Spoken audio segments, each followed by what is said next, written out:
جامع مسجد یا بعض علماء کے ایسی مسجد جس میں نماز باجماعت ہوتی ہو، یعنی جامع مسجد یعنی جمعے کی مسجد ہو، یا پھر صرف جو ہے وہ جس مسجد میں نماز باجماعت ہوتی ہو وہ ہونی چاہیے۔ دونوں میں سے یا تو دونوں ہوں یا پھر ایک کا مطلب یہ ہے کہ وہ صادر جمعہ کے لیے ہوگی تو اس کے اندر نماز باجماعت بھی ہوتی ہوگی، اور اگر نماز باجماعت ہوتی جمعہ نہیں ہوتا تو پھر بھی جائز ہے، لیکن افضل یہ ہے کہ دونوں چیزیں ہوں تو یہ زیادہ بہتر، جیسے میں نے وضاحت۔ کیا اعتکاف کے لیے معتکف کا روزے دار ہونا شرط ہے؟ اس مسئلے میں فقہاء کے 3 قول ہیں۔ بعض علماء کہتے ہیں کہ اعتکاف کے لیے روزہ شرط نہیں، یہ شافعیہ، حنابلہ اور ظاہریہ کا مذہب ہے۔ دوسرا قول یہ کہ واجب اعتکاف کے لیے روزہ شرط ہے لیکن نفلی اعتکاف کے لیے نہیں، یہ حناف کا موقف ہے۔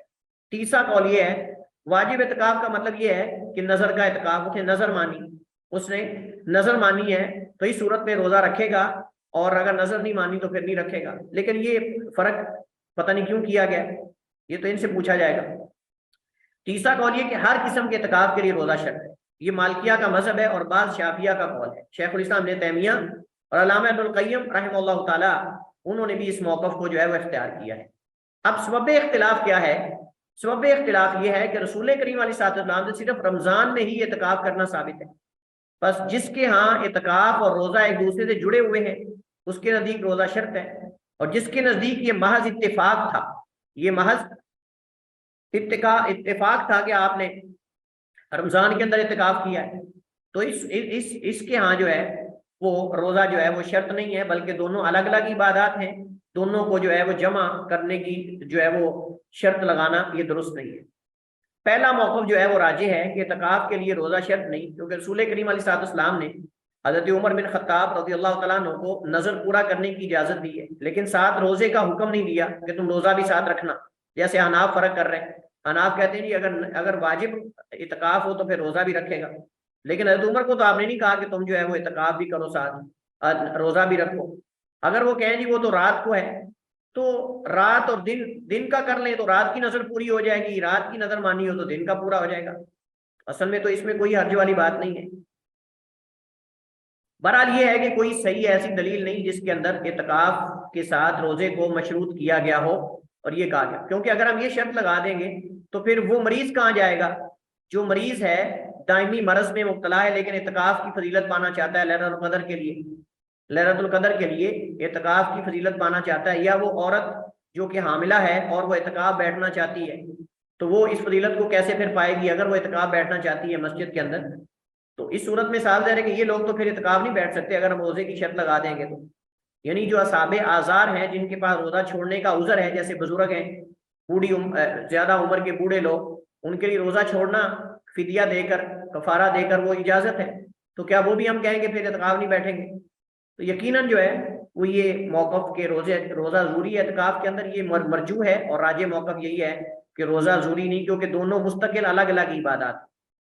اور تیسری بات یہ ہے کہ نبی کریم علیہ السلام نے 1 سال رمضان کی بجائے شوال میں اعتکاف کیا ہے، لیکن ساتھ روزے رکھنا ثابت نہیں کہ آپ نے روزے بھی رکھے۔ تنبیہ: اگر کسی نے اعتکاف اور روزے کی نظر مانی ہو تو اس پر دونوں کو جمع کرنا واجب ہو، اس کی طرف احناف کا شاید اشارہ ہے، اس کی طرف احناف کا شاید اشارہ ہے، یہ ہو سکتا ہے ہمارا حسن ظن ہے کہ یہی ان کا اس کی طرف اشارہ ہے۔ اگر ایک آدمی نے دونوں چیزوں کی نظر مانی کہ روزہ بھی رکھے گا اور اعتکاف بھی کرے گا تو پھر واجب ہوگا، ورنہ ضروری نہیں۔ کیا اعتکاف کے لیے مسجد شرط ہے؟ جمہور علماء کے ہاں اعتکاف کے لیے مسجد شرط ہے، اور وہ بھی ایسی مسجد جس میں جماعت ہوتی ہو، اور بعض کے ہاں جامع ہو یعنی جمعہ ہوتا ہو۔ احناف کے ہاں عورت گھر میں اعتکاف بیٹھے گی، اس کی انہوں نے 2 وجوہات ذکر کی، ایک تو فتنے سے بچنے کے لیے، اور دوسرا جب عورت کی نماز گھر میں ہے تو اعتکاف بھی گھر میں ہونا چاہیے، جب عورت کی نماز گھر میں ہے تو اعتکاف بھی گھر میں ہونا چاہیے۔ یہ اشکال انہوں نے پیدا کیا ہے، ایک فتنے کا ڈر ہو اور دوسرا عورت کی نماز جب گھر میں ہے تو اعتکاف بھی گھر میں ہونا چاہیے۔ تو ہم کہتے ہیں کہ اعتکاف کون سا ضروری ہے؟ اعتکاف کون سا ضروری ہے؟ جب عورت کے لیے نماز با جماعت لازم نہیں، جب عورت کے لیے نماز با جماعت لازم نہیں اور وہ چھوڑتی ہے نماز با جماعت نہیں پڑھتی اور گھر کے اندر نماز پڑھتی ہے۔ اچھا، نماز با جماعت جو مردوں کے لیے فرض ہے وہ عورت چھوڑ دیتی ہے، تو جو اعتکاف سنت ہے اگر وہ چھوڑ دے گی تو کیا ہو جائے گا؟ یہ بڑا اہم پوائنٹ ہے، ذرا توجہ کے ساتھ سنیے گا۔ یہ جواب ہے، وہ کہتے ہیں جی عورت جب نماز گھر میں پڑھتی تو اعتکاف کیوں نہیں؟ ہم نے کہا کہ اللہ تعالیٰ نے اعتکاف کا ذکر قرآن میں کیا ہے کہ مسجد میں ہوگا. اللہ تعالیٰ نے جب ابراہیم علیہ السلام، ابراہیم اور اسماعیل علیہ السلام نے بیت اللہ کی تعمیر کی تو اس سے پہلے اللہ تعالیٰ نے فرمایا ان طہر بیتی للطائفین والعاکفین والرکع السجود، کہ تم دونوں میرے گھر کو پاک کرو طواف کرنے والوں کے لیے اور والعاکفین اعتکاف کرنے والوں کے لیے. اب یہاں حکم مردوں اور عورتوں دونوں کے لیے، اعتکاف کرنے والے اور طواف کرنے والے. یا تو آپ یہ کہہ دیں کہ عورتیں طواف نہیں کر سکتی بیت اللہ کا چونکہ فتنے کا ڈر ہے، تو وہاں اعتکاف کا بھی تو ذکر ہے.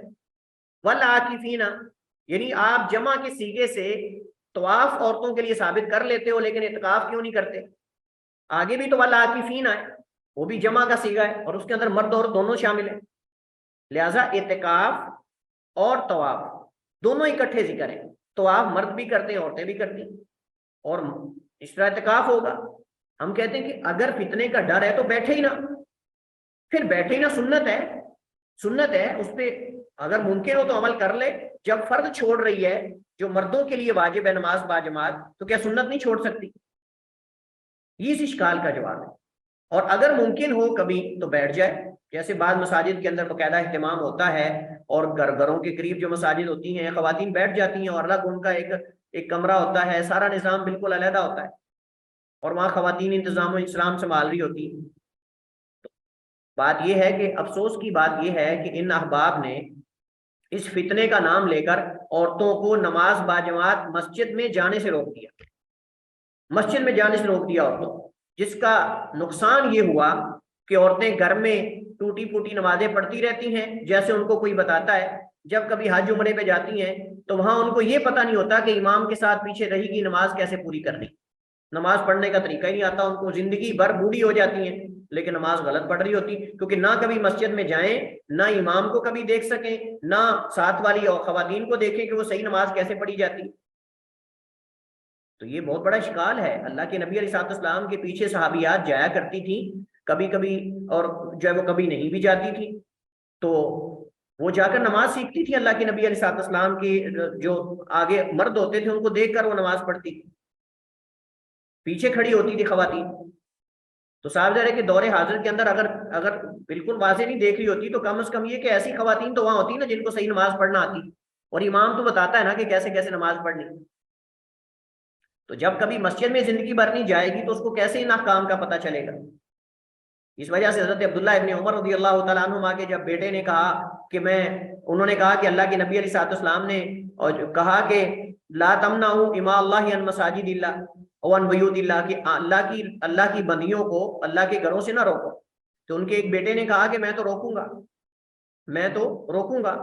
تو وہ سمجھ رہے تھے کہ شاید جو ہے وہ فتنے سے بچانا، چونکہ جس زمانے کی یہ بات ہو رہی ہے حضرت عبداللہ بن عمر کی اور ان کے بیٹے کے درمیان جو اختلاف ہوا ہے نا، کوئی بندہ یہ کہہ سکتا ہے کہ وہ نافرمان تھا، ایسا نہیں تھا.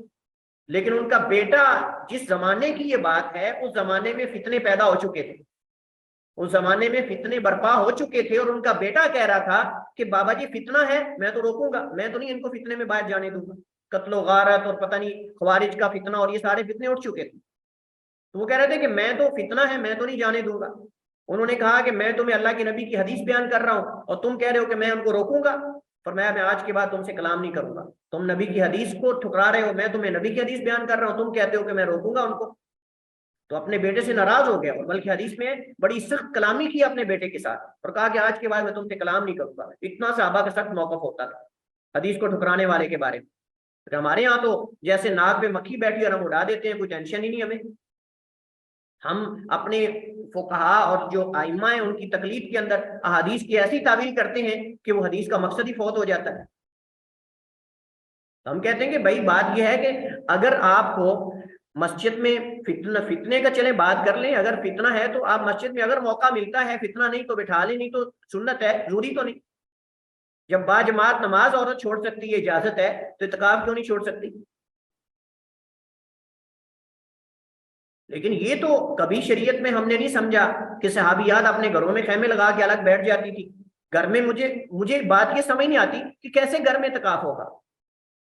اعتکاف کا مطلب تو بالکل گھر والوں سے سب سے علیحدہ ہو جانا. سب فیملی سے، سب چیزوں سے، لیکن گھر کے اندر ایک الگ کمرے کے اندر بیٹھ جائے، یہ طریقہ تو جاہلیت کا ہے کہ وہ عورت کو الگ ایک جگہ بند کر دیتے تھے. وہ گھر کے اندر بیٹھی ہوئی ہے، وہ سارے اس کے بعد آ جاتی ہیں، بچے بھی آ رہے ہیں، پوتے بھی آ رہے ہیں، کیونکہ بڑی عمر کی زیادہ تر بیٹھتی، پوتے بھی آ رہے ہیں، بیٹے بھی آ رہے ہیں، سب آ رہے ہیں، اماں جی کیا حال ہے، روزانہ سلوٹ ہو رہے ہیں، اور اماں جی بھی خیر حال چال پوچھ لیتی ہے، روزانہ نکل آتی تھوڑا بہت باہر.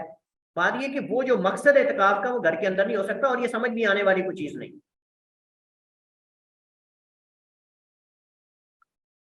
اور تیسری بات یہ ہے کہ جب مسجد میں سارے بیٹھیں گے تو ایک ماحول بنتا ہے، ایک عبادت کا ماحول بن جاتا ہے، سارے ایک دوسرے کو دیکھ کر عبادت کرتے ہیں. لیکن گھر کے اندر اگر عورت خیمہ لگا کے بیٹھ جائے گی اکیلی تو کیا عبادت کا ماحول بنے گا؟ وہ مائی سوئی رہے گی، وہ مائی سوئی رہے گی، نیند ہی پوری کرے گی، صبح کو حال چال معلوم کرے گی گھر والوں کا، اور رات کو سوئی رہے گی. اکیلا کیا کرے گا آدمی الگ خیمے کے اندر؟ وہاں میں کہتا ہوں زیادہ فتنہ ہے. آپ ذرا توجہ کریں میری بات کی طرف. مسجد میں آ کر دیگر خواتین کے ساتھ اگر امکان ہو بیٹھنے کا، کوئی فتنہ نہ ہو، تو یہ زیادہ اولا ہے بنسبت اس کے گھر میں الگ خیمہ لگا کے بیٹھ جانے کا ایک کمرے کے اندر. وہاں فتنہ زیادہ نہیں. آج کل تو چور گھس جاتے ہیں، چور آ جاتے ہیں، ڈکیتی کرنے والے آ جاتے ہیں، ہو سکتا ہے وہ آ کے مائی کو پھینٹی لگا جائیں، اللہ تعالیٰ معاف فرمائے. تو یہ بھی تو ہو سکتا ہے. تو یہ بھی ذرا ذہن میں رکھنا چاہیے، یہ فتنہ نہیں ہے. بہرحال ہم کہتے ہیں کہ سنت اگر وارد ہوگی ہے تو سنت کا اہتمام کرنا چاہیے. نبی کریم علیہ الصلوۃ والسلام کی ازواج مطہرات اللہ کے نبی کے ساتھ اعتکاف کرتی رہیں. ہاں ایک سال ایسا ہوا کہ انہوں نے ضد میں آ کر، یعنی ہر ایک نے دوسری کو دیکھ کر، جو سوتنوں کا آپس میں مسئلہ ہوتا ہے غیرت کا، ایک دوسری کو دیکھ کر خیمے لگا لیے. حضرت عائشہ نے اجازت مانگ لی، آپ نے ان کو دے دی. حفصہ آئی، انہوں نے بھی اجازت مانگی، آپ نے دے دی. اس طرح پھر جب آپ مسجد میں آئے تو دیکھا سارے خیمے خیمے. آپ نے کہا یہ سارے خیمے کس کے ہیں؟ تو صحابہ نے کہا اللہ کے رسول یہ عائشہ کا ہے، یہ حفصہ کا ہے، یہ جو ہے وہ زینب کا ہے، یہ فلاں کا ہے. اللہ کے نبی صاحب بڑے پریشان ہوئے، فرمایا کہ کیا تمہارا کیا خیال ہے کہ یہ ثواب کی نیت سے لگے ہوئے؟ یہ تو غیرت ہے سوتنوں کی آپس میں، یہ ثواب کی نیت سے نہیں ہے. خیمے اکھیڑ دو ان کے، میں بھی اس دفعہ ساتھ اعتکاف نہیں کروں. اس حدیث سے استدلال کرتے ہیں، کہتے ہیں اللہ کی نبی نے عورتوں کے خیمے مسجد سے جو ہے وہ کھڑوا دیے تھے اور نکلوا دیے تھے. اس کا مطلب عورت مسجد میں اعتکاف نہیں کر سکتی. بھائی مقصد پہلے حدیث کا پہلا حصہ تو پڑھو. یہ اہل باطل کا طریقہ ہے، یہ تعبیر کرنے والوں کا، مقلدین کا طریقہ ہے کہ حدیث کا اتنا جز لے لیتے ہیں جو ان کی تائید کر رہا ہو، اور وہ جو چھوڑ دیتے ہیں جو ان کے خلاف. تو بھائی اسی حدیث کے اول شروع حصے میں ذکر ہے کہ وہ سوتنوں کا مسئلہ بن چکا تھا، امہات المومنین کی آپس میں غیرت کا مسئلہ بن چکا تھا کہ ایک دوسری کو دیکھ کر وہ بیٹھنا چاہتی تھی، کیونکہ وہ بیٹھی تو میں بھی بیٹھوں گی. تو مسجد بھر گئی ان سے. آپ نبی صاحب کی 9 بیویاں تھیں، اب 9 کے 9 خیمے ایک جگہ لگ جائیں تو کیسا سین بن جائے گا. اللہ کے نبی صلی اللہ علیہ وسلم نے یہ چیز دیکھ کر کہ یہ صرف ثواب کی نیت نہیں، یہ تو ایک دوسری کو دیکھ کر بیٹھ رہی کہ میں نبی علیہ السلام کے ساتھ بیٹھ جاؤں، دوسری کہتی میں بیٹھ جاؤں. تو اس وجہ سے آپ نے کہا کہ کیا تمہارا تم یہ کیا خیال کرتے ہو کہ یہ ثواب کی نیت سے ہو رہا ہے سب؟ تو خواتین و حضرات کا اعتکاف مسجد میں ہی ہوگا. اس طرح ایک حدیث میں آتا ہے اعتکف بعض ازواج نبی صلی اللہ علیہ وسلم مع النبی صلی اللہ علیہ وسلم فی المسجد وہی مستحاضہ، کہ نبی علیہ السلام کی بیویوں میں سے ایک بیوی جو ہے ان کو استحاضہ کی بیماری تھی، اس کے باوجود انہوں نے مسجد کے اندر اعتکاف کیا اور ان کے نیچے تست اور تھال رکھ دیا جاتا تھا کثرت خون بہنے کی وجہ سے. حدیث صحیح ہے، صحیح بخاری میں یا غالباً صحیح مسلم میں حدیث موجود ہے. تو ایک ولا تباشرون وانتم عاکفون فی المساجد، ایک تو اس سے دلیل ملتی ہے، اور دوسری دلیل اس بارے میں علامہ ابن عثیمین رحمہ اللہ تعالیٰ فرماتے ہیں گھر میں اعتکاف بیٹھنا اعتکاف نہیں کہلائے گا بلکہ علیحدگی اور تنہائی کہلائے گا. حضرت عائشہ رضی اللہ تعالیٰ عنہ سے روایت ہے جو میں ابھی ذکر کر رہا تھا، اعتکف معه بعض نسائه وهي مستحاضہ، نبی کریم علیہ السلام کی بیویوں میں سے بعض نے نبی علیہ السلام کے ساتھ اعتکاف کیا اور وہ مستحاضہ تھی. اس حدیث سے استدلال کرتے ہوئے علماء کرام فرماتے ہیں کہ عورت کا اعتکاف بھی مسجد میں ہی ہے، لیکن اگر فتنے کا ڈر ہو تو اسے اجازت نہیں دی جائے گی، جیسا کہ حدیث عائشہ میں ہے. یہ بھی ایک فتنے کا ڈر تھا کہ آپس میں کہیں غیرت کا مسئلہ نہ بن جائے اور یہ مسجد کے اندر ہی کوئی نہ کوئی کام شروع ہو جائے. حضرت عائشہ رضی اللہ تعالیٰ عنہ بیان کرتی ہیں کہ نبی کریم علیہ السلام نے ارادہ کیا ان یعتکف کہ وہ اعتکاف کریں. فلما انصرف الى المكان الذي اراد ان يعتکف، جب آپ اس جگہ میں گئے جہاں آپ اعتکاف کرنا چاہتے تھے، تو اذا اخبیۃ، آپ نے اچانک دیکھا کہ خیمے ہی خیمے. آپ حیران ہو گئے، پوچھا یہ کس کا خیمہ ہے؟ خباء عائشہ تھا، و خباء حفصہ تھا، و خباء زینب. صحابہ نے بتایا اللہ کے رسول یہ عائشہ کا خیمہ لگ گیا ہے، یہ حفصہ کا خیمہ لگ گیا ہے، یہ زینب کا خیمہ لگ گیا ہے۔ فقال، تو آپ نے فرمایا آل بر تقولون، آل بر تقولون، کیا تم یہ نیکی کے کیا تم سمجھتے ہو کہ یہ نیکی کی غرض سے ہے؟ کیا تم اس کو نیکی تصور کرتے ہو یہ کام ہو رہا ہے؟ یعنی یہ تو غیرت ہے، یہ نیکی نہیں، یہ تو غیرت ہے، ایک دوسرے کے خلاف یہ غیرت کی وجہ سے بیٹھ رہی ہے۔ آل بر تقولون، کیا تم اس کو سمجھ رہے ہو کہ ثواب کی نیت سے ایسا کیا جا رہا ہے؟ اللہ کے نبی غصے میں آ گئے۔ تم منصرف فلم یعتکف، اللہ کے نبی واپس چلے گئے گھر میں، آپ نے اس سال اعتکاف نہیں کیا، آپ نے پھر شوال میں کیا تھا، حتی اعتکف 10 من شوال، حتیٰ کہ آپ نے اس کے بدلے میں 10 شوال کے جو ہے وہ دن اعتکاف کیا۔ اب اس حدیث سے علماء نے استدلال کیا ہے کہ اگر فتنے کا ڈر ہو تو عورت اعتکاف کرے گی نہیں، نہ کہ گھر میں بیٹھے گی۔ اب کیا صحابیات امہات المومنین ایسا کر لیتی کہ خیمے اٹھا دیے گئے، گھر میں جا کے اعتکاف کر لیتی؟ اللہ کے نبی کہتے کہ جاؤ گھر میں جا کے بیٹھ جاؤ، تمہارا مسجد میں کیا ہے؟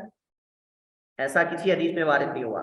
لیکن چونکہ وہ ایک دوسری کو دیکھ کر بیٹھ رہی تھی اور اکٹھی بیٹھ رہی تھی، اور اکٹھی بیٹھ کے ہو سکتا ہے انسان ہے، سوتنے ہیں، چاہے نبی کی کیوں نہ ہو بیویاں، آپ جانتے ہیں کہ نبی کی بیویاں بھی تو مسائل تو ان کے اندر رہے ہیں، ایسے معاملات ہوتے تھے، کبھی آپس میں ان کا اختلاف ہو جاتا تھا اس مسئلے کے اندر۔ وہ شہد کا واقعہ معروف ہے، شہد کا واقعہ، اس کے علاوہ وہ حضرت عائشہ رضی اللہ تعالیٰ عنہ کا حضرت حفصہ کے گھر سے یا حضرت زینب کے گھر سے، کوئی آپ کی بیوی کے گھر سے وہ پیالہ آیا جس کے اندر کوئی کھانے کی چیز تھی، حلوہ یا کوئی چیز تھی، تو انہوں نے اپنی لونڈی کو کہا کہ جاؤ جلدی سے پکڑنے کے بہانے اس کو گرا دو۔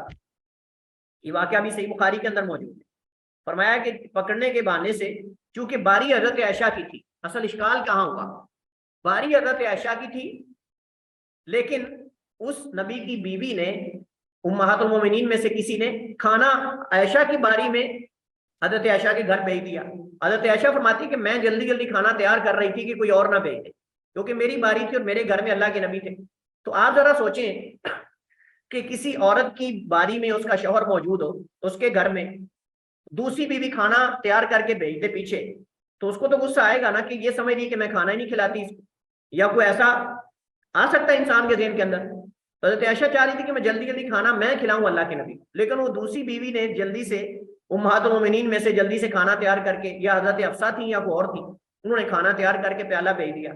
حضرت عائشہ کو بڑا غصہ آیا کہ میری باری میں میرے گھر کے اندر کھانا وہ بھیج رہی ہے۔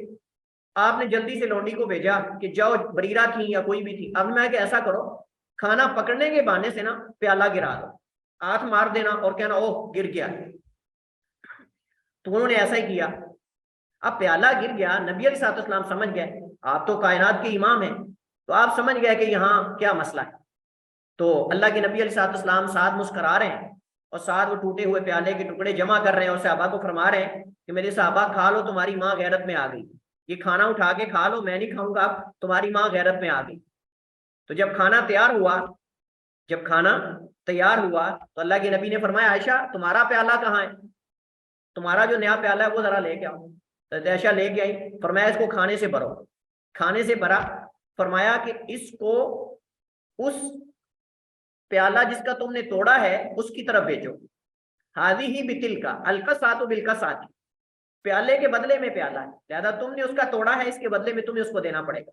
تو نبی علیہ الصلوۃ والسلام نے جو ہے وہ پیالہ کھانے سمیت جو ہے وہ اپنی اس بیوی کے گھر بھیجا، جس کا پیالہ سیدہ عائشہ نے ہاتھ مار کے خود یا اپنی لونڈی کے ذریعے، مختلف احادیث ہیں، اس پیالے کو توڑا تھا غیرت میں آ کر۔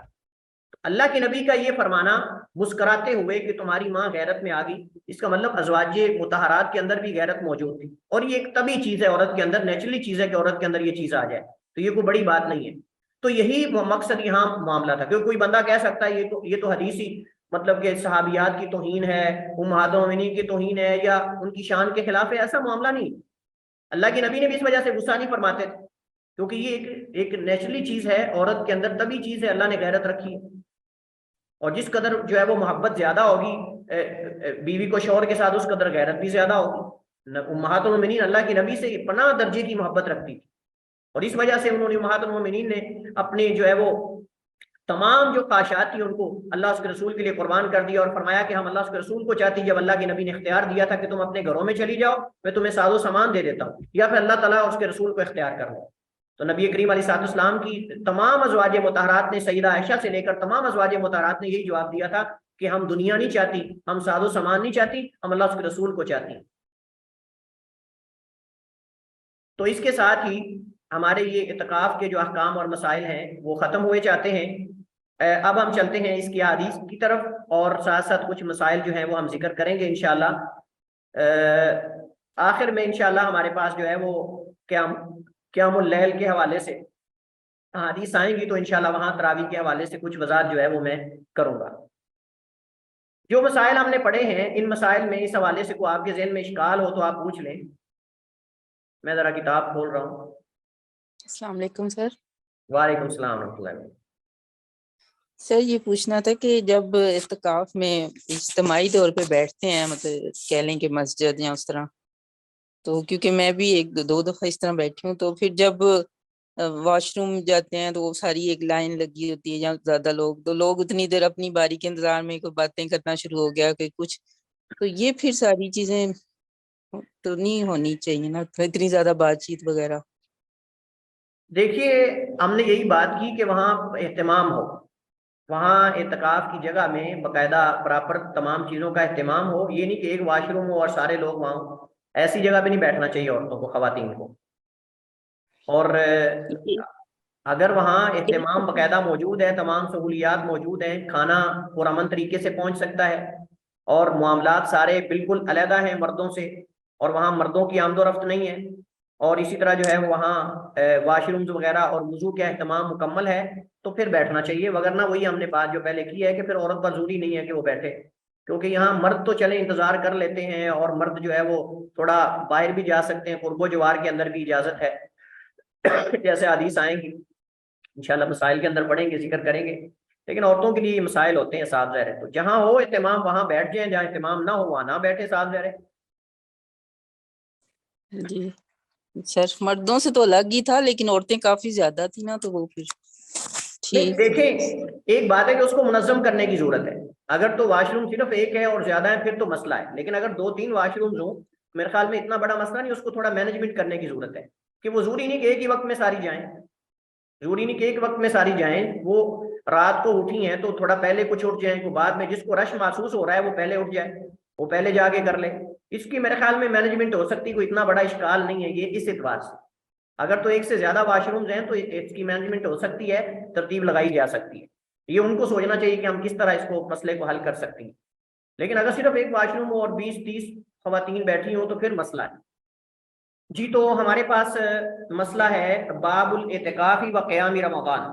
یہ باب ہے اعتکاف کے بارے میں, اور اسی طرح رمضان کے قیام کے بارے میں یہ باب ہے.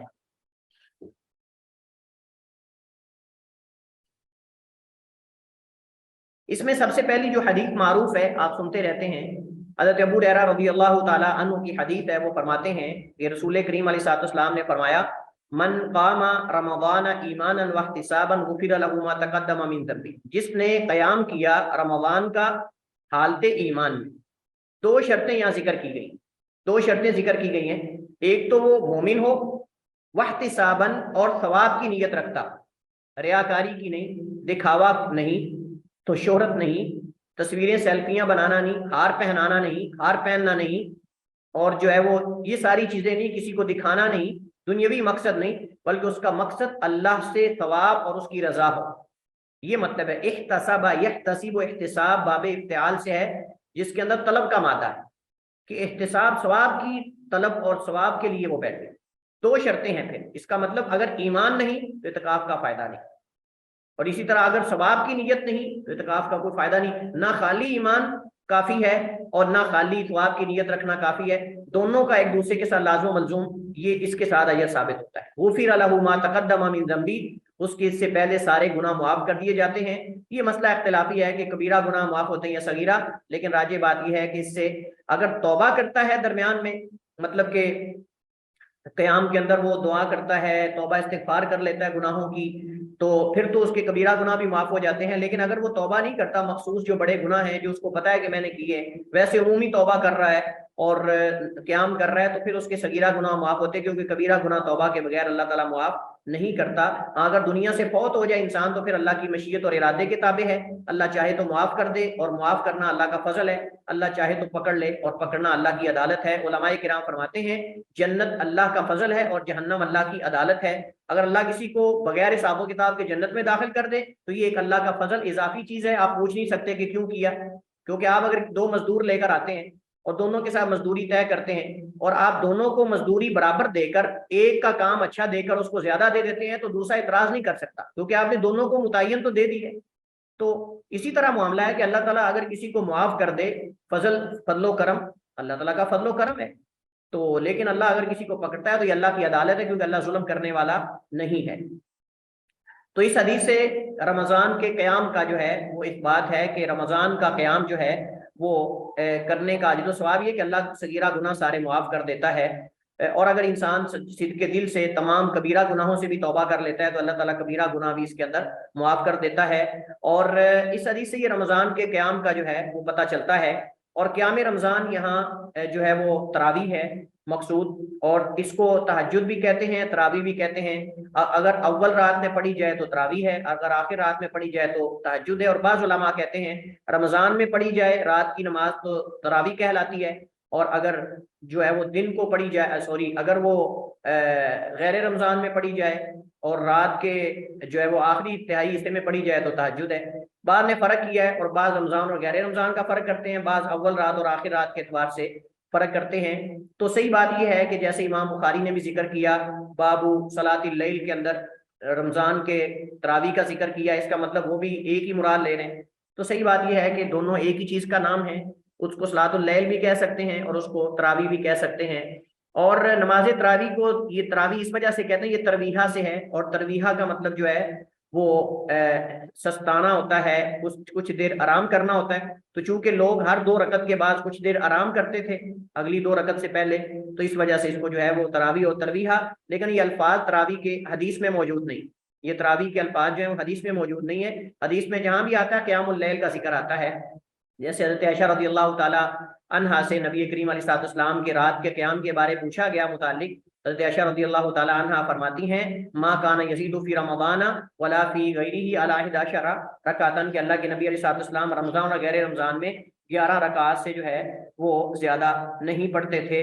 اور مسنون طریقہ 11 تراویح پڑھنے کا ہے, اس میں 8 تراویح ہیں اور 3 وتر ہیں, جیسا کہ سیدنا جابر ابن عبداللہ رضی اللہ تعالی عنہما کی حدیث جو ہے وہ صحیح ابن حبان وغیرہ میں موجود ہے, مستدرک حاکم میں صحیح سند کے ساتھ, کہ نبی کریم علیہ الصلوۃ والسلام نے جو 3 دن صحابہ کرام کو نماز تراویح پڑھائی تھی, قیام اللیل کروایا تھا باجماعت, وہ آپ نے 8 تراویح اور 3 وتر کے ساتھ جو ہے وہ 11 رکعات پڑھائی تھی. باقی جو سیدنا عمر بن خطاب رضی اللہ تعالی عنہ کے حوالے سے حدیث ذکر کی جاتی کہ انہوں نے حضرت ابی بن کعب رضی اللہ تعالی عنہ کو حکم دیا تھا کہ ان کو جو ہے وہ 20 تراویح پڑھاؤ, وہ تمام حدیث ضعیف ہیں. صحیح حدیث حضرت عمر نے جو حضرت ابی بن کعب کو قاری قرآن کو حکم دیا تھا نماز تراویح کے لیے مسلمانوں کو جمع کر کے پڑھانے کا, تو وہ 11 رکعات کا تھا نہ کہ 20 کا. لیکن افسوس ہے کہ مقلدین جو ہیں وہ 20 کی سنیت کو ثابت کرنے کے لیے وہ ان ضعیف حدیث کا سہارا لیتے ہیں جن میں 20 کا ذکر ہے. حالانکہ صحیح حدیث میں سیدنا عمر بن خطاب نے حضرت ابی بن کعب کو جب دیکھا کہ لوگ علیحدہ علیحدہ اپنی اپنی نماز پڑھ رہے ہیں, انہوں نے فرمایا کہ کیوں نہ ہو کہ ہم اس سنت کو دوبارہ زندہ کریں جو اللہ کے نبی علیہ السلام نے کی تھی.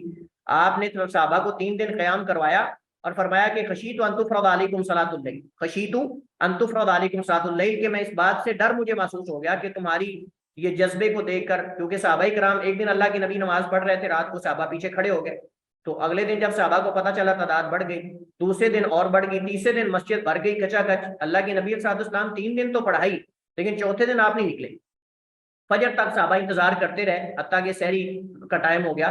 اللہ کے نبی صاحب نے فجر کی نماز پڑھائی اور پھر آپ نکلے اور فرمایا کہ میں نے تمہارے جذبے کو دیکھ لیا اور تمہارے جوش و خروش کو دیکھ لیا, تو مجھے اس بات کا ڈر لگا کہ کہیں تمہارے اس جذبے کو دیکھ کر اللہ اس نماز کو فرض ہی نہ کر دے. تو نبی علیہ السلام تو رحمت اور شفقت امت پہ کرتے ہوئے نہیں نکلے.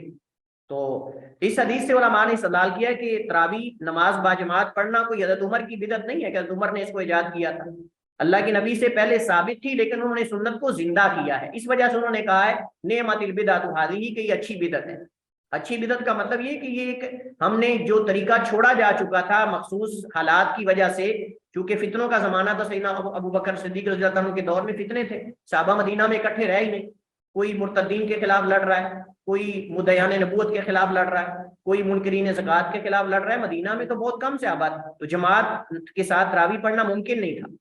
حضرت ابو بکر صدیق کے دور خلافت میں فتنوں کا دور ہی رہا ہے، فتنوں کا قلع کامہ کرنے میں صحابہ لگے رہے، لیکن حضرت عمر بن خطاب رضی اللہ عنہ کے دور خلافت میں جب امن ہوا، علاقے فتح ہوئے، لوگ اسلام میں داخل ہوئے، اس وقت پھر انہوں نے دیکھا کہ لوگ علیحدہ علیحدہ نماز پڑھ رہے ہیں، انہوں نے فرمایا کہ کیوں نہ ہو کہ ان کو ایک امام کے پیچھے اکٹھا کر دیا جائے، تو انہوں نے کہا کہ ابی بن کعب کو حکم دیا کہ ان کو تراویح پڑھائیں اور 11 رکعت پڑھائیں، یہ صحیح حدیث کے اندر ثابت ہے، 20 والی کوئی صحیح حدیث نہیں ہے، بنائی جاتی ہے، تو انہوں نے پھر ان کو نماز پڑھائی، اور آپ نے آخر میں فرمایا نعمت البدعۃ ہذہ، کہ اچھی بدعت ہے، تو اچھی بدعت سے مراد اچھا طریقہ ہم نے اختیار کیا، یعنی جو نبی علیہ السلام سے ثابت ہے، کیونکہ یہاں بدعت کہنا ہی فضول ہے، اس کو بدعت کہنا یعنی جو لوگ بدعت کا سہارا لیتے ہیں کہ جی بدعت حسنہ بھی ہوتی، بدعت سیئہ بھی ہوتی، حضرت عمر بدعت سے مراد یہاں ایک سنت کو زندہ کرنا مراد لے رہے ہیں، ایک سنت کو جو چھوڑی جا چکی تھی مخصوص حالات کی وجہ سے، اس کو زندہ کرنا مراد لے رہے ہیں، نہ کہ بدعت سے مراد وہ دین کے اندر کوئی نیا کام ہے،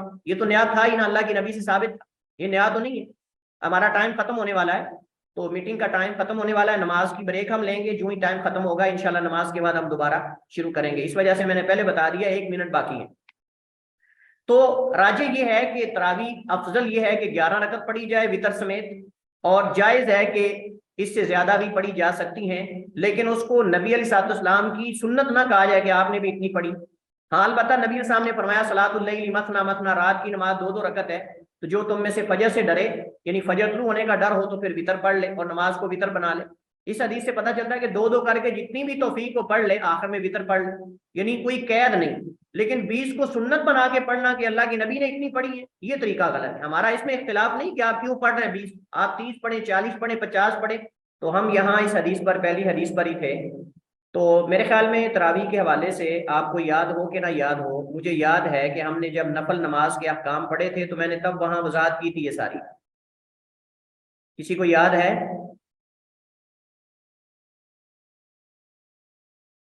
کچھ یاد نہیں رہا ماضی، جو قومیں اپنا ماضی بھلا دیتی ہیں وہ آگے پیش رفت نہیں کرتی، پتہ ہے آپ کو؟ جی سر۔ اور خصوصاً علم کے حوالے سے، علم ماضی کا علم یاد رہنا چاہیے۔ آپ کو یاد ہے کہ ہم نے جب نفل نماز کی تفصیل پڑھی تھی تو میں نے بتایا تھا کہ کچھ نفل نمازیں ایسی ہیں جن کی جماعت کروانا مشروع ہے، اور کچھ ایسی ہیں جن کی جماعت کروانا مشروع نہیں ہے۔ جن کی جماعت کروائی جا سکتی ہے ان میں ہم نے کئی جو ہے وہ نمازیں پڑھی تھیں، نماز خسوف ہے وغیرہ وغیرہ، کچھ موقت ہیں کچھ غیر موقت ہیں۔ موقت کے اندر پھر ہم نے نماز تراویح کا پڑھا تھا رمضان کے اندر، اور اس کے اندر پھر میں نے ساری ڈیٹیل و تفصیل وہاں ذکر کی تھی۔ اب آپ کو یاد نہیں ہے تو اب میں اس میں کیا کر سکتا ہوں، تو میرے خیال میں دوبارہ اس پہ ٹائم لگانے کی ضرورت نہیں، وہاں موجود ہے، لکھا ہوا بھی موجود ہے، ان کے اندر نوٹس کے اندر موجود ہے، اگرچہ کچھ تفصیلات میں نے زبانی ذکر کی تھی جو آج بھی میں نے اختصار کے ساتھ ذکر کر دی ہیں۔ اب آگے چلتے ہیں۔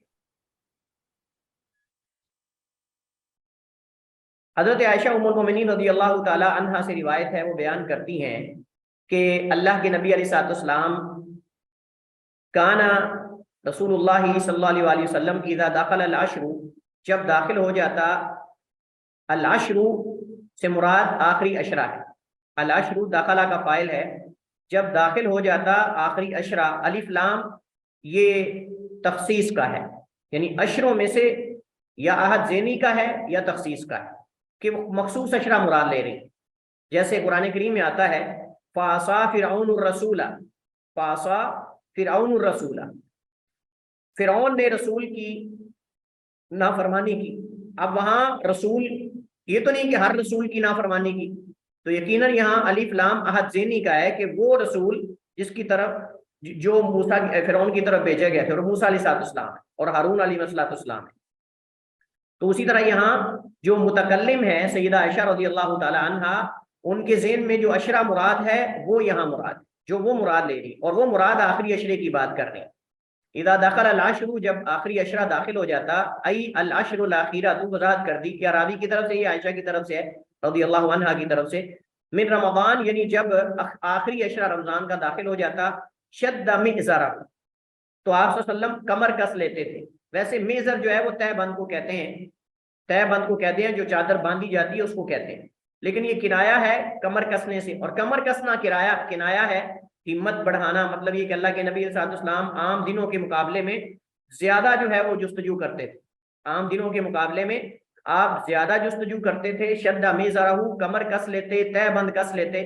علماء نے اس کی کئی جو ہے وہ تعبیریں کی ہیں. علماء نے اس کی کئی تعبیریں کی ہیں. ایک تو یہ ہے کہ رات عبادت میں جستجو کرتے تھے, رات ساری یا اکثر عیسیٰ رات کا عبادت میں جستجو کرتے تھے. دوسرا اس کا مطلب یہ ہے کہ تہ بند کس لیتے, مطلب بیویوں سے ہم بستری نہیں کرتے, اپنی بیویوں سے علیحدہ ہو جاتے. مطلب یہ کہ اپنی بیویوں سے علیحدہ ہو کر عبادت میں اپنے آپ کو مصروف کرتے تھے. دونوں معنی یہاں علماء نے کی. وَأَحْيَا لَيْلَهُ, اور اپنی رات کو زندہ کرتے. رات کو زندہ کرنا کوئی اسی چیز تو نہیں کہ اس کو زندہ کیا جاتا ہے, لیکن مقصود یہ ہے کہ جب انسان ساری رات جاگتا رہے تو کہتے ہیں جس نے ساری رات جو ہے وہ زندہ رکھی ہے. تو مطلب یہ کہ جب انسان قیام کرتا ہے تو احیا لیلہ, اپنی رات کو, مطلب رات بھر جاگتے تھے اور قیام کرتے تھے. یا تو یہاں پوری رات مراد ہے یا اغلب یعنی اکثر رات اللہ کے نبی علیہ السلام زندہ کرتے تھے اس کو, یعنی عبادت کے ساتھ اللہ تعالیٰ کی عبادت میں مصروف رہتے تھے. اور عبادت اللہ کے نبی صلی اللہ علیہ وسلم مختلف قسم کی کرتے تھے. اس کے اندر نوافل ہیں, اس کے اندر قرآن کی تلاوت ہے, ذکر وغیرہ.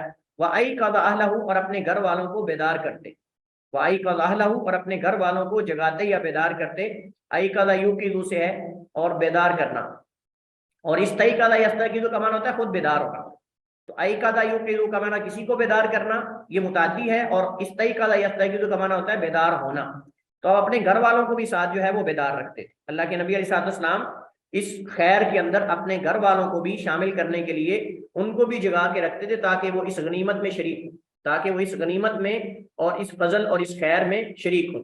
اس حدیث سے ہمیں ایک تو یہ پتہ چلتا ہے کہ اللہ کے نبی علیہ السلام ویسے تو پورے رمضان کا اہتمام کرتے تھے, لیکن آخری عشرے کا بقدر زیادہ کرتے تھے اور بہت زیادہ کرتے تھے. حتیٰ کہ حضرت عائشہ فرماتی پوری رات آپ قیام کرتے تھے اور رات کا اکثر حصہ قیام کرتے تھے. اور صرف پھر خالی نہیں بلکہ اپنے گھر والوں کو بھی ساتھ بیدار کر کے رکھتے تھے تاکہ وہ بھی خیر کے اندر شریک. اس سے پتہ چلتا ہے کہ ہمیں خیر کے کاموں میں, جیسے ہم دنیا کے کاموں کے اندر اپنے ساتھ رشتہ داروں کو شریک کرتے ہیں, تو خیر کے کاموں کے اندر بھی ان کو شریک کرنا چاہیے, کیونکہ آدمی اپنے گھر والوں کا مسئول اور ذمہ دار ہے.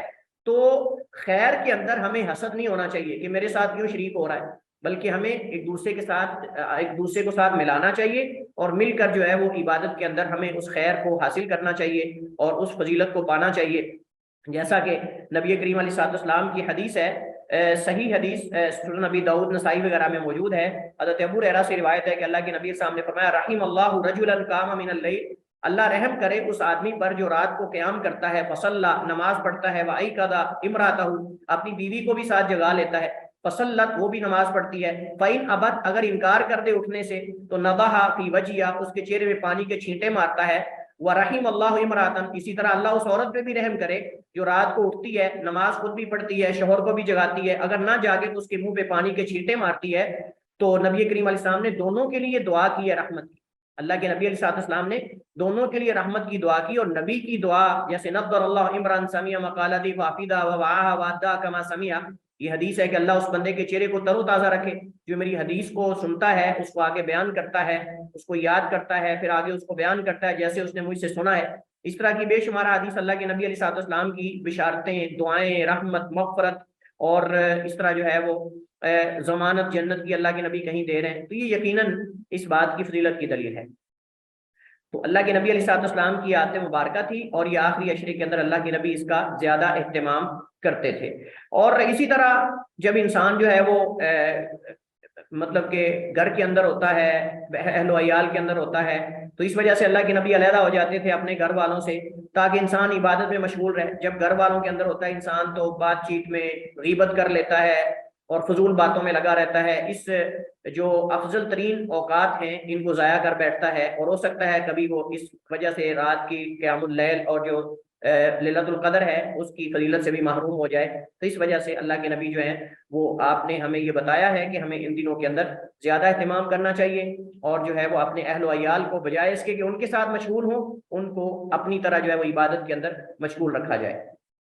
لیکن اس کا قطعاً مطلب یہ نہیں ہے، اس حدیث سے بعض لوگ یہ مراد لے لیتے ہیں کہ بیوی سے تعلقات قائم کرنا مطلب کہ آخری عشرے کے اندر یہ حلال نہیں ہے، جائز نہیں، کیونکہ اللہ کے نبی علیحدہ ہو جاتے تھے، یہ جائز نہیں ہے۔ اگر کوئی کرنا چاہتے ہیں تو اس میں کوئی حرج نہیں، اللہ تعالیٰ نے مباح اور حلال کیا ہے۔ وہ قرآن کریم کی عمومی دلیل جو ہے اس کے اندر ہے تمہارے لیے رمضان کی راتیں جو ہیں وہ حلال کی گئی ہیں، اور دن کو روزہ وغیرہ کھانا پینا اس سے منع کیا گیا ہے۔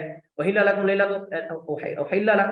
لَيْلَةُ الصِّيَامِ الرَّفَثُ إِلَىٰ نِسَائِكُمْ، تمہارے لیے رمضان کی راتیں جو ہیں وہ حلال ہیں، اللہ تعالیٰ نے حلال کی ہیں۔ تو نبی کی سنت ہے، افضل یہ کہ انسان جو ہے عبادت میں اپنے آپ کو گزارے، بجائے اس کے کہ انسان دیگر کاموں میں اپنے اس وقت کو ضائع کرے۔ حضرت عائشہ رضی اللہ تعالیٰ عنہ سے روایتیں فرماتی ہیں، کان النبی صلی اللہ علیہ وسلم اذا اراد ان یعتکف صلی الفجر ثم دخل المعتکف، اللہ کے نبی جب ارادہ کرتے خیمے میں داخل ہونے کا یعنی اعتکاف کرنے کا، تو آپ فجر کی نماز پڑھ کے اپنے خیمے میں داخل ہوتے۔ اس کی وضاحت ہم پہلے کر چکے ہیں۔ وعنہا، حضرت عائشہ رضی اللہ عنہ سے روایت ہے، فرماتی ہیں کہ کانا یعتکف العشر الاواخر، اللہ کے نبی جو ہے وہ آخری عشرہ جو ہے اس کا اعتکاف کرتے تھے، من رمضان کا، حتی توفاہ اللہ، یعنی آپ کی زندگی کا معمول رہا کہ آپ زندگی بھر جو ہے وہ رمضان کے آخری عشرے کا اعتکاف کرتے رہے، حتی توفاہ اللہ عز وجل، حتیٰ کہ اللہ تعالیٰ نے آپ کو فوت کر لیا۔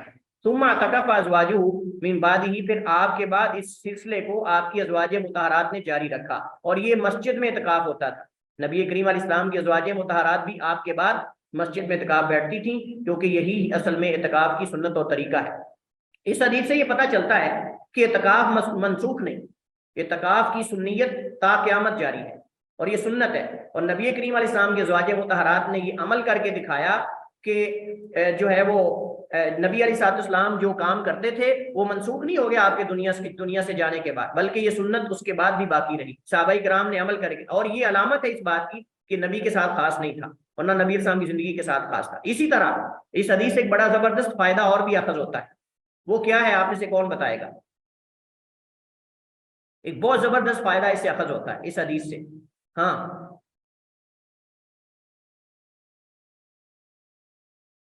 کہاں ہیں 11 غور و خوض کرنے والے؟ جلدی کریں، جلدی جلدی، سارے میرے ساتھ جاگ رہے ہیں نا؟ ماشاءاللہ 12 لوگ ہیں، لیکن کوئی بھی ہوں کہ چوں نہیں کر رہا۔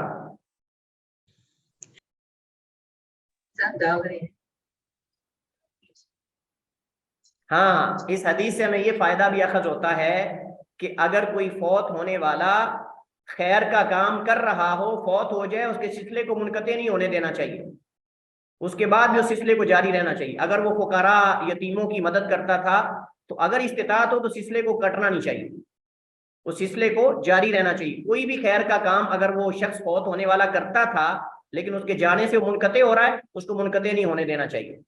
اور یہ عرب کے اندر میں نے خوبی دیکھی، عرب کے اندر میں نے خوبی دیکھی ہے، ان کے والد نے اگر کوئی وقف کر دیا ہے یا کوئی نیکی کا کام کر دیا ہے تو اس کو وہ جاری رکھتے ہیں۔ کوئی مطلب رفائی ادارہ بنا دیا، کوئی ریلیف کا کام شروع کر دیا تو اس کو بعد میں بھی جاری رہنے دیتے ہیں۔ آج دیکھ لیں آپ کتنے سال گزر چکے ہیں، کئی وہاں اتنے بڑے بڑے خیر کے ادارے وہ سعودی عرب کے باہر بھی کام کر رہے ہیں، اندر بھی نسلیں بدل رہی ہیں، ان کی اولادیں بدل رہی ہیں، آگے پوتے پڑ پوتے آگے، لیکن وہ سلسلہ آج تک بھی جاری ہے۔ تو یہ اس حدیث سے ہم اخذ کر سکتے کہ نبی کریم علیہ السلام نے جو خیر کا کام شروع کیا تھا زندگی بھر آپ کرتے رہے، آپ کے بعد آپ کے ازواج مطہرات نے سلسلے کو منقطع نہیں ہونے دیا۔ تو نیک بیوی کی علامت یہ ہے کہ وہ اپنے شوہر کی وفات کے بعد اس کے خیر کے کاموں کو حتی الامکان جاری رکھے، اس کو منقطع نہ کر دے کہ لو وہ تو نعوذ باللہ ایسے تھا، اس کو تو سمجھ نہیں تھے، پیسے ضائع کرتا رہتا تھا۔ وہ جیسے سورہ قلم کے اندر جو ہے وہ موجود ہے کہ انہوں نے کہا ہمارا باپ تو ایسے ہی صدقہ کر دیتا تھا، ہم راتوں رات اٹھا کے لے جائیں گے تاکہ یتیم مسکین نہ آ جائیں سکو۔ تو اللہ تعالیٰ نے جب گئے تو ان کا باغ سب کچھ اللہ تعالیٰ نے جو ہے وہ تباہ کر دیا۔ وعنہا قالت، حضرت عائشہ سے روایتیں فرماتی ہیں، کانا رسول اللہ صلی اللہ علیہ وسلم لیدخل علی رأسہ، البتہ داخل کرتے تھے اللہ کے نبی علیہ السلام میرے اوپر اپنے سر کو، یعنی میری طرف، وہو فی المسجد، اس حال میں کہ آپ مسجد میں ہوتے تھے۔ اس حدیث کا جو عنوان ہم بنا سکتے ہیں وہ یہ ہے کہ آدمی معتکف اپنی کسی ضرورت کی وجہ سے، مجبوری کی صورت میں اپنے جو ہے وہ گھر تک جا سکتا ہے، اور کچھ حصہ مسجد سے باہر بھی نکال سکتا ہے، اور اسی طرح مسجد سے باہر بھی ضروری کام کے لیے، لیکن گھر میں داخل نہیں ہوگا۔ گھر تک جا سکتا ہے لیکن گھر میں داخل نہیں ہوگا۔ مثلا کوئی گھر سے کھانا لانے والا نہیں، بیوی اس کی جو ہے وہ بیمار ہے، کوئی گھر کے اندر بچے چھوٹے ہیں، کوئی کھانا لانے والا نہیں، تو گھر تک دستک دے کر کھانا لے سکتا ہے، لیکن گھر میں داخل نہ ہو. اسی طرح اگر گھر کے ساتھ متصل کھڑکی ہے یا دروازہ ہے تو آدھا سر نکال لے, کنگھی وغیرہ کر لے, کوئی ضروری چیز پکڑ سکتا ہے, کوئی حرج نہیں اس کے اندر, لیکن گھر کے اندر داخل نہ ہو. یہ اس حدیث سے ہم یہ اس کا عنوان بھی ہے اور اس کا یہ اس سے فائدہ بھی جو ہے وہ اخذ کیا جا سکتا ہے کہ معتکف مکمل نکل سکتا ہے یا کچھ اپنے اجزاء کو خارج کر سکتا ہے مسجد سے, جیسے کوئی چیز پکڑنے کے لیے یا پکڑانے کے لیے یا کنگھی وغیرہ کرنے کے لیے, کچھ بھی, جیسے حضرت عائشہ کی حدیث مروی ہے. تو فرماتی ہیں لیدخل علیہ رأسہ, ادخل یدخل کا معنی ہوتا ہے داخل کرنا, اور دخل یدخل کا معنی خود داخل ہونا. تو داخل کرتے تھے میری طرف اپنے سر کو, وہو فی المسجد, اس حال میں کہ آپ مسجد میں ہوتے تھے, فارجلہ, تو میں آپ کو کنگھی کر دیتی, وکان لا يدخل البیت الا لحاجۃ, اور نہیں گھر میں داخل ہوتے تھے مگر کسی ضرورت اور حاجت کی وجہ سے, یعنی کوئی چیز لینی دینی ہوتی یا کوئی ضروری کام ہوتا تو آپ گھر تک یا گھر کے اندر بھی داخل ہو جاتے تھے. اذا کان معتکفا, جب آپ اعتکاف میں ہوتے. حدیث متفق علیہ ہے واللفظ للبخاری, اور یہ الفاظ بخاری کے ہیں. لیکن صحیح بات یہی ہے کہ اگر کوئی ضروری کام ہے, کوئی کھانا لانے والا نہیں ہے, اللہ کے نبی السلام تو اپنی بعض ازواج کو گھر چھوڑنے چلے جاتے تھے. صحیح حدیث میں حضرت صفیہ والی حدیث آپ نے سن رکھی ہوگی. حضرت صفیہ فرماتی میں اللہ کے نبی کے پاس آپ اعتکاف میں بیٹھے ہوئے تھے, تو میں آپ کے پاس آئی, ضروری باتیں کرتی رہی, ٹائم کافی ہو گیا, تو اللہ کے نبی نے فرمایا کہ صفیہ میں تمہیں چھوڑ کے آتا ہوں. تو حضرت صفیہ کا گھر جو ہے وہ باب الرحمہ والی سائڈ پہ تھا.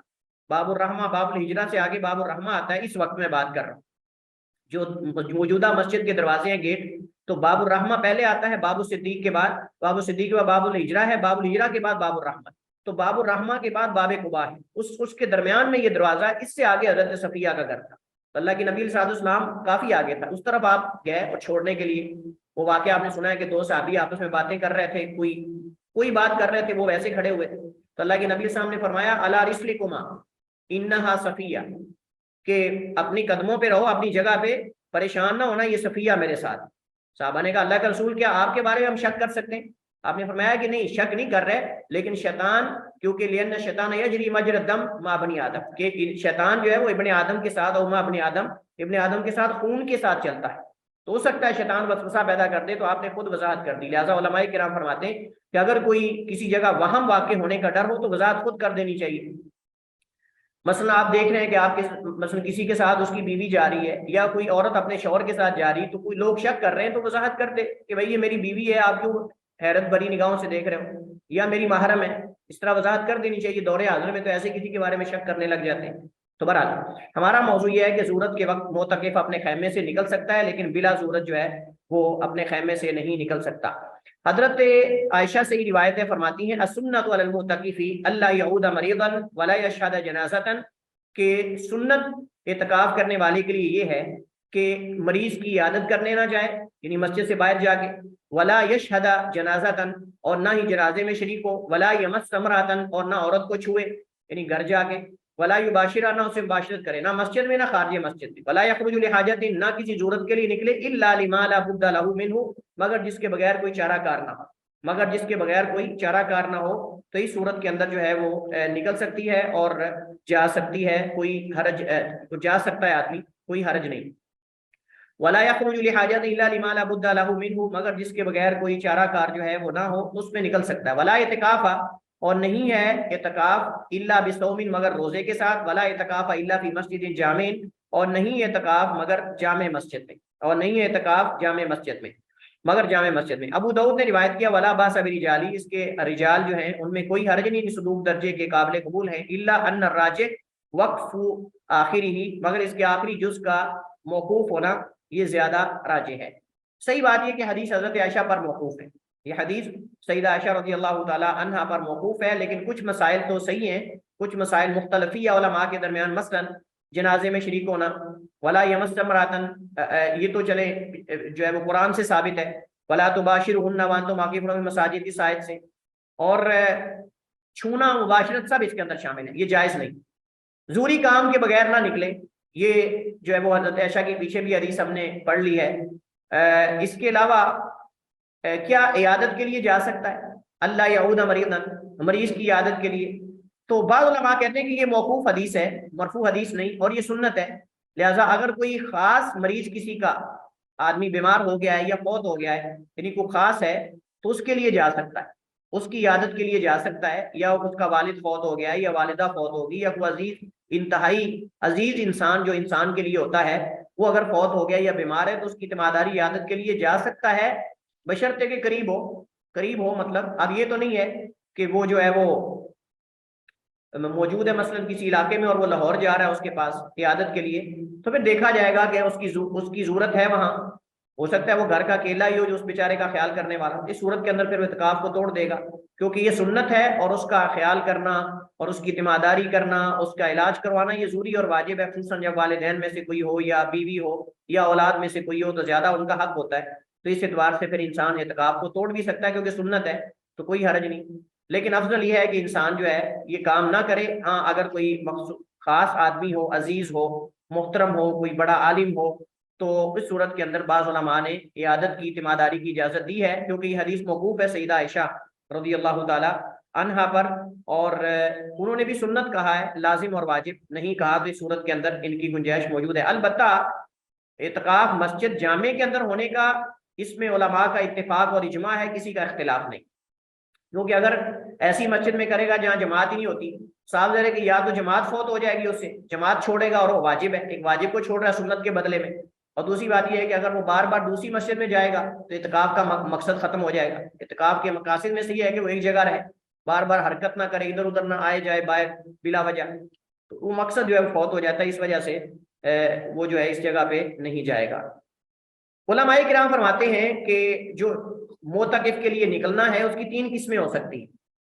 ایک یہ ہے کہ ایسا نکلنا جو اعتکاف کے منافی ہے، ایسے سبب کی وجہ سے نکلنا جو اعتکاف کے لیے منافی ہے، مثلا خرید و فروخت کے لیے، تجارت کے لیے، دکانداری کے لیے، یا بیوی سے ہم بستری کرنے کے لیے، یا اس طرح کے کوئی کام کرنے کے لیے، اب یہ شرعاً اعتکاف کے منافی ہے۔ یہ میں خلاصہ پیش کر رہا ہوں آپ کے سامنے اور متوجہ ہوں۔ علماء کرام فرماتے ہیں کہ معتکف کا اعتکاف سے نکلنا اس کی 3 صورتیں ہو سکتی ہیں، ہر صورت کا حکم الگ ہے۔ اگر تو کسی ایسے سبب کی وجہ سے نکل رہا ہے جو اعتکاف کے مقاصد کے منافی ہے، مخالف ہے، تو اس صورت میں نکلنا جائز نہیں بلکہ حرام ہے۔ مثلا وہ خرید و فروخت کے لیے نکل رہا ہے، اپنی کھیتی باڑی کے لیے، تجارت کے لیے، اپنے کاموں کے لیے، تو اس صورت کے اندر جائز نہیں۔ یا بیوی سے ہم بستری کرنے کے لیے جا رہا ہے، کسی اور ضروری کام کے لیے جا رہا ہے، ضروری مطلب جس کو وہ ضروری سمجھ رہا ہے، تو اس صورت کے اندر جائز نہیں۔ دوسری صورت یہ ہے کہ ایسے کام کے لیے جا رہا ہے شرعی طور پہ جس کے لیے جانے میں کوئی حرج نہیں، ایسے کام کے لیے جا رہا ہے کہ شرعاً جس کے لیے جانے میں کوئی حرج نہیں اور وہ انسان کی ضرورت بھی ہے، مثلا مسجد کے اندر واش روم نہیں، جیسے قدیم زمانے کے اندر ہوتا تھا، لوگ باہر جاتے تھے صحرا کے اندر، کہیں کھیتی کے اندر باہر کہیں چلے جاتے تھے، تو اس صورت کے اندر یہ صاف ظاہر ہے کہ انسانی ضرورت اور حاجت ہے۔ اسی طرح مثلا کسی کے ساتھ اس نے وعدہ کیا تھا، کوئی عہد کیا تھا کہ میں تیری نماز جنازہ میں شریک ہوں گا یا تیری عیادت کرنے آؤں گا، تو یہ ایک شرعی عذر ہے، مریض کی تیمارداری کرنا بھی سنت ہے اور افضل ہے، اور اس طرح جنازے کے اندر شریک ہونا بھی مؤکد ہے، تو اس صورت کے اندر علماء کرام فرماتے ہیں کہ جائز ہے کہ وہ اس کے اندر جا سکتا ہے، اور اگر شرط نہ لگائی ہو تو پھر نہ جائے، اگر شرط نہ لگائی ہو یا عزیز نہ ہو، کوئی قریبی نہ ہو تو پھر نہ جائے، یا اس کے جانے کا کوئی خاص فائدہ نہ ہو تو پھر نہ جائے۔ تیسری صورت یہ ہے کہ آدمی جو ہے وہ کسی عام مباح کاموں کے لیے جاتا ہے، یعنی دیگر جو نیکی کے کام ہیں، دیگر جو نیکی کے کام ہیں، مثلا کسی مریض کی کسی دوسرے مریض کی جو ہے وہ تیمارداری کے لیے جو اس کا قریبی نہیں، یا یہ ہے کہ کسی یتیم کی دیکھ بھال کے لیے، یا کسی کی مدد کرنے کے لیے، یا کسی کو پیسے دینے کے لیے، تعاون کرنے کے لیے، تو اس صورت کے اندر جو ہے بعض علماء کہتے ہیں جائز ہے اور بعض علماء کہتے ہیں کہ اس صورت کے اندر جو ہے وہ جائز نہیں۔ ہاں اگر اس کی عادت ہے کہ اس کے بغیر وہ کام نہیں ہو سکتا، مثلا غریبوں کی دیکھ بھال کرتا ہے یا کوئی، تو اس کے لیے علماء کہتے ہیں کہ جا سکتا ہے، لیکن افضل یہ ہے کہ وہ نہ جائے۔ لیکن اگر اس کے بغیر کوئی جو ہے وہ کام نہ ہوتا ہو، جانا ضروری ہو، تو پھر اس صورت کے اندر وہ جا سکتا ہے، واللہ اعلم۔ یہ تفصیل ہے جو اس مسئلے کے اندر بعض علماء نے ذکر کی ہے اس حدیث کے پیش نظر اور حضرت عبداللہ بن عباس کی حدیث کے پیش نظر۔ حضرت عبداللہ بن عباس رضی اللہ تعالی عنہما روایت کرتے ہیں ان نبی صلی اللہ علیہ وسلم، بے شک نبی علیہ السلام نے فرمایا، لیس علی المعتکف صیام، کہ معتکف پر جو ہے وہ روزہ نہیں، یعنی لازم نہیں، الا ان یجعلہ علی نفسی، مگر اپنے نفس پر اگر اس نے لازم کر لیا ہو، یعنی نظر وغیرہ اس نے مانی ہو تو پھر جو ہے وہ واجب ہوگا، وگرنہ معتکف پر روزہ رکھنا ضروری نہیں کہ وہ روزے کی حالت میں اعتکاف بیٹھے۔ اسے دارقطنی نے اپنی سنن میں، حاکم نے مستدرک میں روایت کیا ہے، اور راجی اس کا موقوف ہونا ہے،